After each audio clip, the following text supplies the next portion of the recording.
বাংলাদেশের সর্ববৃহত্তম ফলের আড়ত বাদামতলীতে আর কি অকশনে মাল বিক্রি হচ্ছে গার্মেন্টসের সামনে এই যে মাঠে দেখতে পাচ্ছেন।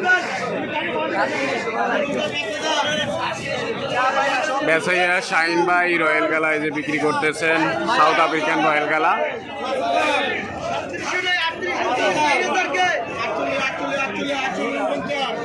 ঝিরি ঝিরি বৃষ্টির মধ্যেই চলছে বেচা কিনা।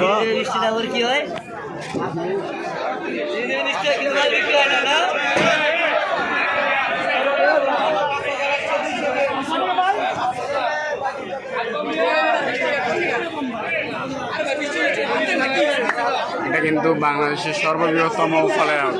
এখানেই শুধুমাত্র অকশনে মাল বিক্রি হয়। এখানে ভালো খারাপ সব মালই বিক্রি হয়। সবাই বলতে যে অকশন বলতে খারাপ মাল না, তবে ভালো মালও বিক্রি হয় এখানে, যেটা বাড়ে যাইতে যায়।